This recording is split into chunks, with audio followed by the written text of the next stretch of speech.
Hello, fellow artists. Right now, there are around 900 people signed up to follow my YouTube videos. Thank you. I appreciate your interest and comments. A while ago, I had the idea of producing a series of painting workshops for television. So I produced a short 5-minute presentation with just a sampling of what the first show would look like and took it to a local television station.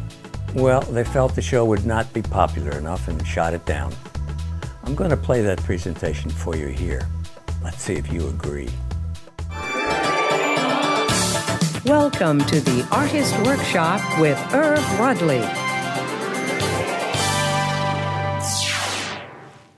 Welcome, students, both here and in our TV audience at home. For the next 13 weeks, I'm going to take you through the basic steps of taking what you see in the three-dimensional world around you and translating it into the two-dimensional plane of paper or canvas. We'll begin by learning how to find reference points in space that will tell the viewer how wide and how high the thing we want to draw looks. We don't worry about how deep it is, because by getting these two dimensions right, we will create the illusion of that depth. I'm going to use dots to represent those reference points, and I want you to follow along with me as I put them down.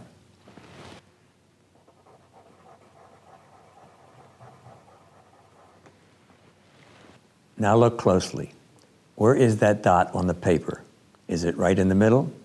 Or is it above or below the middle? And by how much? Is it in the center? Or to the left or right of center? And by how much? For the next weeks, you're going to hear me say, and by how much, a lot. Because it's extremely important for you to learn to accurately judge these measurements. Excuse me, how can I be sure that my dots are lining up like yours? That's a good question. You can use light guidelines to show if you're lined up or how far off you are. I strongly advise you not to use a ruler or straight edge to make those guidelines, or the dots. I know it's a lot easier, but you'll defeat the purpose of doing this exercise. You're training your brain to make very critical judgments. And just like when you learned how to walk, you had to fall down a lot to train your brain how to do it. Your dots are not going to be placed perfectly for a while. That's okay. Fortunately, you won't fall down if you don't get it right, but keep at it. You'll be amazed at how great our brains are in learning how to do things. Okay, here are some more dots. We'll start with just 2 dots. Try to see exactly how far apart they are and in what direction. These dots look like they're perfectly level, but the distance apart can be almost anything, because you may want to make your copy of the dots on a larger or smaller scale than what you're copying. For simplicity here, we'll keep it about the same size. Now, when we add more dots, the spacing becomes more important. Every dot we add from here on must be related, both in distance and direction, to all the other dots we have drawn. Use straight lines to help you see the right direction, and get as many references as you can to get the distance accurate. As I keep adding dots, I will have more of them to use for judging the distance and direction from the existing ones. Don't be afraid to even sketch these guidelines on your drawing to check their accuracy. With practice, you'll begin to see the slightest positions away from your guidelines and be able to copy angles that are away from perfectly vertical and horizontal. You can even use phantom reference points to help you judge exactly where a dot should be. For practice, have someone else put the dot patterns down for you to copy. Start with only a few dots, then try more and more until you become confident with your ability to handle whatever you see. Look at the very slightly off vertical position of this dot. It doesn't seem like much, but enough of these inaccuracies can hurt the likeness of a portrait.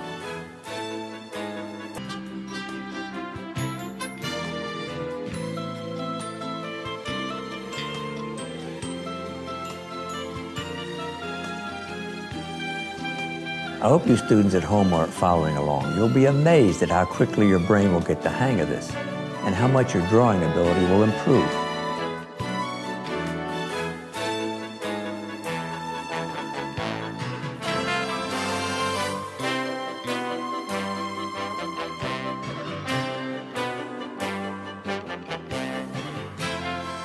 Okay, now let's connect the dots.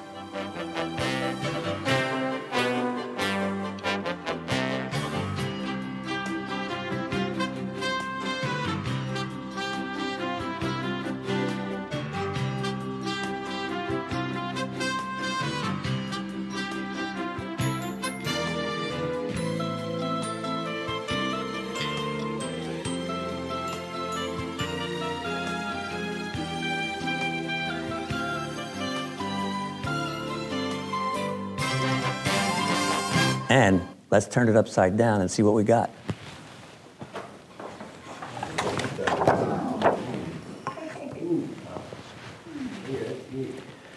I bet a lot of you students at home had the same reaction.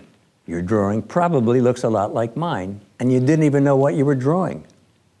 Let's think about this for a minute. I'd bet a lot of you are pretty far off on this first attempt to do something you never did before. But all you had to do was just get close. And you must have had a likeness to what I drew. Now I'm going to show you a little video I did to show how powerful this ability to judge the position and distance of reference points can be. It's exactly how I did this painting. I'm going to paint a picture that's upside down, so I can't be really sure of what the features look like. And to make it tougher, I'm going to use this weird picture with unreal features. Watch how this works.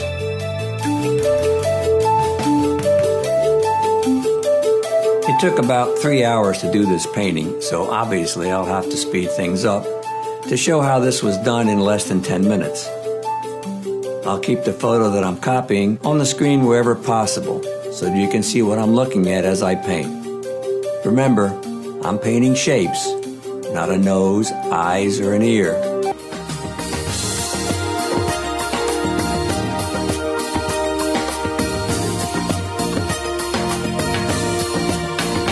Okay, this looks pretty good, but of course, looking at it right side up, I can now see what the features look like and make some improvements. Painting things the way you want to see them is obviously better, but you get the point about looking for the shapes that make up whatever it is you want to paint. Hey, that's pretty good. Well, you forgot these two little dots down here to give you this lip shadow. And I'd say these two dots are kind of far apart, made the jaw kind of wide. But I would say that's pretty darn close. I hope everyone at home did as well, or even better than this student. But more importantly, I hope you learned how to begin teaching your brain a new tool that you can use to draw or paint anything you see. Get a friend or relative to put a few dots on paper for you and practice copying their dots. It's better if you have someone else's dots, because copying your own, it's almost like cheating, and takes a lot of the challenge out of interpreting something new. It really doesn't take long for your brain to get the hang of it, and it's fun anyway, so what do you got to lose? If you can practice this for about a half hour each day, by the next lesson, you'll be ready for a new challenge. Till the next time, have fun painting.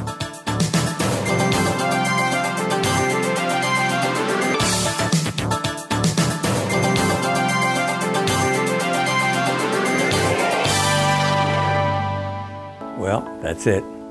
Anyway, don't forget, you can order my teaching DVD called How I Did It at www.cfsvideo.net. And as I said in the presentation, have fun painting.